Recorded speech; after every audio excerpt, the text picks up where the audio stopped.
Hello, welcome to sumo biology online classes. चलिए, हम लोग पढ़ रहे थे चैप्टर 11 क्लास 12 बायोलॉजी का, biotechnology principles and processes. Last lecture में हम लोगों ने पीसीआर पॉलीमरेज चेन रिएक्शन की बात करी। आज हम लोग बात करते हैं insertion of recombinant DNA into host cell. तो आरडीएनए क्या है? आरडीएनए है vector along with foreign piece of DNA, alien piece of DNA, foreign piece of DNA और एलियन पीस ऑफ डीएनए और जीन ऑफ इंटरेस्ट। उसको हम लोग बोलते हैं क्या? उसको हम लोग बोलते हैं आरडीएनए। तो ये आरडीएनए जब एंटर हो जाता है, इंट्रोड्यूस हो जाता है, एंटर हो जाता है कि इसमें प्रोकैरियोटिक सेल में, तो सेल ट्रांसफॉर्म हो जाती है। तो आरडीएनए जब एंटर हो जाएगा इकोलाई सेल में, या कहिए कि फॉरेन डीएनए बाहर से जब आ जाता है प्रोकैरियोटिक सेल में, वो ट्रांसफॉर्म हो जाती है। अब ट्रांसफॉर्म सेल दो तरह की हो सकती है, ऐसी सेल जो आरडीएनए से ट्रांसफॉर्म हुई हो और ऐसी सेल जो वेक्टर से, इंटैक्ट वेक्टर से ट्रांसफॉर्म हुई हो। तो ये नॉन रिकॉम्बिनेंट और रिकॉम्बिनेंट कहलाती। चार टर्म है जिनको मैं आपको बताना चाहता हूँ। ट्रांसफॉर्मेंट क्या होता है, इसी से पूरा आपका सब बातें समझ में आती है, ट्रांसफॉर्मेंट और नॉन ट्रांसफॉर्मेंट। ठीक है जी। उसके बाद ट्रांसफॉर्मेंट फर्दर दो तरह की है, रिकॉम्बिनेंट और नॉन रिकॉम्बिनेंट। रिकॉम्बिनेंट और नॉन रिकॉम्बिनेंट, ये जो टर्म है, transformant, non transformant. Transformant cell वो जिस सेल में बाहर से आ गया है डीएनए, फॉरेन डीएनए आ गया, genetic material, extra genetic material आ गया, वो सेल हो गई ट्रांसफॉर्म। अब transform E coli cell, prokaryotic cell, E coli cell, वो आरडीएनए से भी ट्रांसफॉर्म हो सकती है और नॉन आपके रिकॉम्बिनेंट डीएनए से, इंटैक्ट वेक्टर से भी ट्रांसफॉर्म हो सकती है। तो उनके लिए हम लोग टर्म यूज़ करते हैं, जो सेल ट्रांसफॉर्म हुई आरडीएनए से, रिकॉम्बिनेंट सेल, और जो सेल ट्रांसफॉर्म हुई आपके इंटैक्ट वेक्टर से, उसके लिए नॉन रिकॉम्बिनेंट सेल यूज़ करेंगे। तो ये चार टर्म है। ये चार टर्म अगर आपको पता है तो चीज़ें बहुत आसान हो जाएंगी। There are several methods of introducing the ligated DNA into recipient cell. Recipient cell after making then competent. Competent कैसे करेंगे? डाइवेलेंट कैटाइन से आप उसका ट्रीटमेंट कर देंगे, जिससे उसके पोर्स जो सेल वॉल में है वो एफिशिएंसी आ जाएगी कि वो बाहर से ले ले जेनेटिक मटेरियल को, डीएनए को। अब आप उसकी क्या करेंगे? हीट शॉक ट्रीटमेंट देंगे, प्लेटिंग करेंगे आइस पे, फिर 42 डिग्री पे, फिर आइस पे। इनक्यूबेट कर रहे हैं सेल्स को किसके साथ? फॉरेन पीस ऑफ डीएनए के साथ। वो बाहर से डीएनए ले लेगा तो ट्रांसफॉर्म हो जाएगी। तो रेसिपिएंट सेल्स आप making them competent to receive take up the DNA present in the surrounding में, जो उसके न्यूट्रिएंट मीडियम में इनक्यूबेट किया आपने, क्या फॉरेन पीस ऑफ डीएनए या आपका वेक्टर, उसको ले लेगा। If a recombinant DNA bearing gene. अब रिकॉम्बिनेंट डीएनए ऐसा वेक्टर पीबीआर है जिसमें आपका जीन ऑफ इंटरेस्ट अटैच है, bearing the gene for resistance to an antibiotic. PBR में आप जानते हैं कि दो एंटीबायोटिक रेजिस्टेंस जीन है, एक तो एम्पिसिलिन और एक टेट्रासाइक्लिन। टेट्रासाइक्लिन में आपके बाम और साथ दो रिस्ट्रिक्शन एंडोन्यूक्लियस के लिए साइट है, रिकॉग्निशन साइट है। आप बाम का इस्तेमाल करके आपने टेट्रासाइक्लिन रेजिस्टेंस जीन की सीक्वेंस में इंट्रोड्यूस कराना चाहे, क्या alien piece of DNA, gene of interest, वो क्या ह्यूमन इंसुलिन का। तो अगर उसके साथ लाइगेट हो गया तो कहलाएगा आरडीएनए। अब ये आरडीएनए इकोलाई सेल में आ गया, ये ट्रांसफॉर्म हो गई। ट्रांसफॉर्म किसके साथ हुई? आरडीएनए के साथ। इसके लिए हम लोग यूज़ कर सकते हैं term recombinant cell. If a recombinant DNA bearing gene for interest to an antibiotic is transferred into E. coli cell, the host cell become transformed into ampicillin resistance gene। जो नॉर्मल E. coli सेल है उसमें resistance नहीं होता किसी भी antibiotic के लिए। अब आपका ऐसा डीएनए जो कैरी कर रहा है PBR322, जो कैरी कर रहा है जीन ऑफ इंटरेस्ट, वो आ जाए E. coli सेल में। E. coli सेल ट्रांसफॉर्म्ड हो गई तो उसमें क्या क्वालिटी आ जाएगी? एम्पिसिलिन रेजिस्टेंस क्वालिटी तो आ जाएगी, क्योंकि ये वाली सीक्वेंस जो है इंटैक्ट है, ये वाली सीक्वेंस डिस्टर्ब हो चुकी है, इसको आपने काट दिया है, तो टेट्रासाइक्लिन रेजिस्टेंस क्वालिटी नहीं आएगी। ठीक। If we spread the transform cell on agar plate containing ampicillin, only transformant will grow. अब आप अगर अगर प्लेट पे न्यूट्रिएंट मीडियम पे ग्रो करा रहे हैं इकोलाई सेल को, तो केवल वही इकोलाई सेल ग्रो कर पाएंगी जो ट्रांसफॉर्म हो गई हैं, क्योंकि उनके अंदर एम्पिसिलिन रेजिस्टेंस क्वालिटी आ गई है। Untransformed recipient sales will die. और ऐसी सेल्स जिनके अंदर बाहर से जीन नहीं आया है, बाहर से जेनेटिक मटेरियल नहीं आया, जो अनट्रांसफॉर्म्ड है, नॉर्मल सेल्स हैं, वो चोक कर जाएंगी, डाई कर जाएंगी, मर जाएंगी, क्योंकि उनमें एम्पिसिलिन रेजिस्टेंस क्वालिटी नहीं, वो एम्पिसिलिन सेंसिटिव है. Since due to ampicillin resistance gene, one is able to select a transformant cell in presence of ampicillin. Ampicillin resistant gene in this case is called a selectable marker. क्योंकि ampicillin की सहायता से आप पहचान पा रहे हैं कौन सी सेल ट्रांसफॉर्म, कौन सी सेल नॉन ट्रांसफॉर्म, इसलिए एम्पिसिलिन जीन को हम यहाँ पे सिलेक्टेबल मार्कर के तौर पे कंसीडर कर रहे हैं या क्या है. ठीक है, तो इतनी सी बात नहीं है, थोड़ी सी बात और है. पेज नंबर 199 पे चलें, आपकी थोड़ी सी उलझन वहाँ पे भी रहती है. 199 पे देखिए, कह रहा PBR322 में 2 एंटीबायोटिक रेजिस्टेंस जीन है, एम्पिसिलिन और टेट्रासाइक्लिन. ये देखिए, अब आपने जीन ऑफ इंटरेस्ट बाम को यूज़ करते हुए यहाँ पे लाइगेट करने की कोशिश करी है. ठीक है, RDNA बन गया. ये RDNA जो इकोलाई सेल में आएगा उसमें एम्पिसिलिन रेजिस्टेंस क्वालिटी तो आ जाएगी, लेकिन टेट्रासाइक्लिन रेजिस्टेंस क्वालिटी नहीं आ पाएगी. हमको यही पहचानना है, हमको रिकॉम्बिनेंट सेल को पहचानना और उसी को ग्रो कराना. आइए चलिए पढ़िए, यहाँ पे थोड़ी सी कन्फ्यूज़न होती है. The recombinant plasmid will lose tetracycline resistance gene due to insertion of foreign DNA. आपने टेट्रासाइक्लिन वाली सीक्वेंस में जो रिकॉग्निशन साइट है बाम का इस्तेमाल करते हुए इस पर कट लगाया है, तो टेट्रासाइक्लिन रेजिस्टेंस क्वालिटी चली गई. ठीक, but can still be selected out from non recombinant by plating the transformant on tetracycline containing medium. ये वाली लाइनें आपके लिए बहुत उलझन गाती हैं. रिकॉम्बिनेंट प्लाज्मिड क्या है? रिकॉम्बिनेंट प्लाज्मिड जिस प्लाज्मिड में आपका foreign piece of DNA attach हो गया. अब ये रिकॉम्बिनेंट प्लाज्मिड जब आ जाएगा सेल में तो रिकॉम्बिनेंट सेल कहलाएगी. तो रिकॉम्बिनेंट प्लाज्मिड के लिए भी यूज़ कर रहा है, रिकॉम्बिनेंट सेल के लिए भी यूज़ कर रहा है. तो recombinant plasmid will lose tetracycline resistance. Tetracycline resistance quality चली गई due to insertion of foreign DNA. Foreign DNA उस पर अटैच किया आपने कहाँ पे? टेट्रासाइक्लिन वाले जीन वाले सेगमेंट में. But still can be selected out from non recombinant. लेकिन आप पहचान सकते हैं नॉन रिकॉम्बिनेंट सेल को रिकॉम्बिनेंट सेल से या नॉन रिकॉम्बिनेंट प्लाज्मिड को रिकॉम्बिनेंट प्लाज्मिड से. कैसे पहचान सकते हैं? But still can be selected out from non recombinant one. Recombinant cell को नॉन रिकॉम्बिनेंट से पहचान सकते हैं by plating the transformant on tetracycline containing medium. Tetracycline containing medium पे आप ग्रो कराएं. कौन सी सेल्स? ऐसी सेल्स जो आप पहचानना चाहते हैं कि ये ट्रांसफॉर्म किससे हुई है, इंटैक्ट फैक्टर से ट्रांसफॉर्म हुई है कि RDNA से ट्रांसफॉर्म हुई है.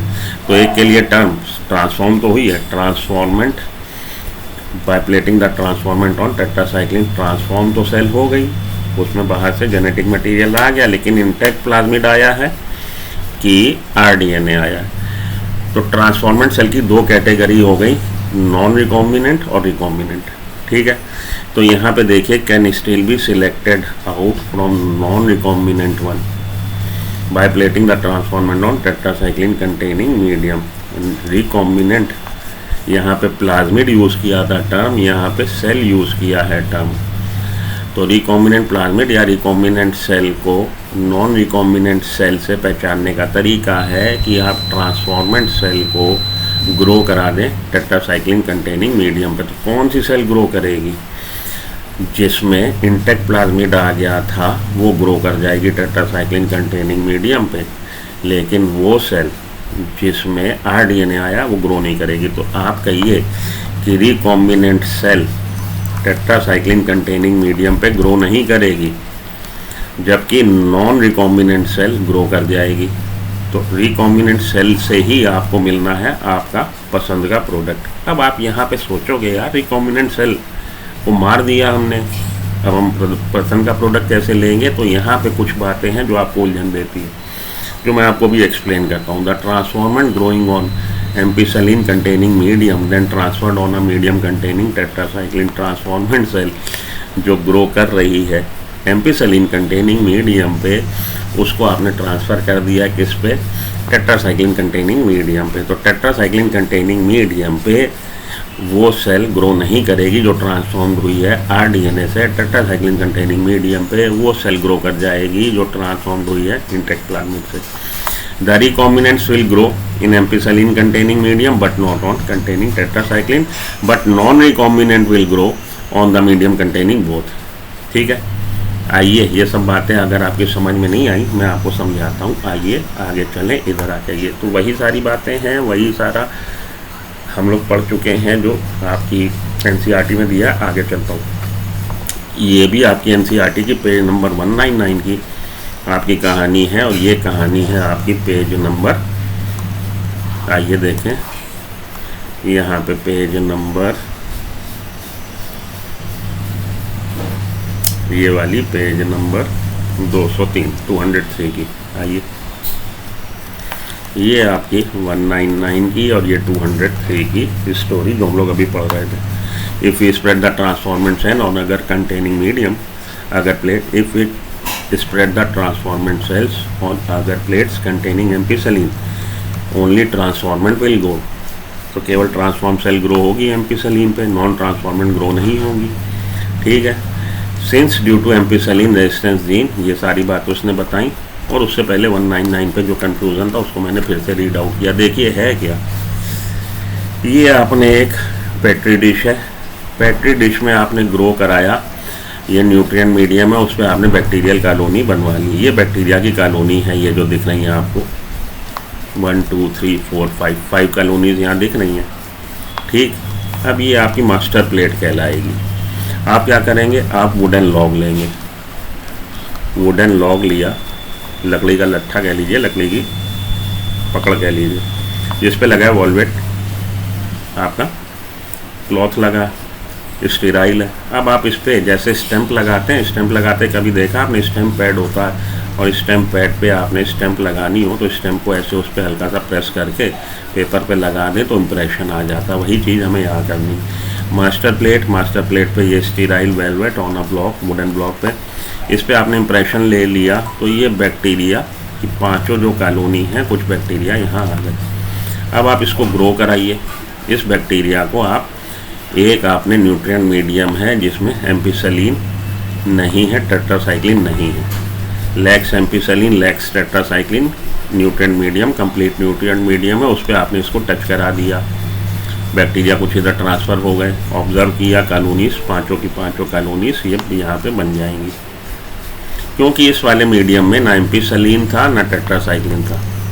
ठीक है, एक मीडियम ऐसा जो एम्पिसलीन कंटेनिंग मीडियम है, और एक मीडियम यहाँ पे ऐसा भी है क्योंकि साइमल्टेनियसली आपको दोनों पे ग्रो कराना है। यही तो बताया उसने अगले पेज पे, पेज नंबर 200 पे यही बताया कि एट ए टाइम 2 जगह प्लेटिंग करनी होती है, तब आप जान पाएंगे कौन सी सेल ट्रांसफॉर्म्ड है और कौन सी सेल नॉन ट्रांसफॉर्म्ड है, और ट्रांसफॉर्म में भी कौन सी सेल आरडीएनए से ट्रांसफॉर्म्ड हुई है, कौन सी सेल इंटैक्ट प्लाज्मिड से ट्रांसफॉर्म्ड हुई है। थोड़ी सी बातें आप समझिए, ये कंटेन्स एम्पिसलीन और ये कंटेन्स आपका टेट्रासाइक्लिन।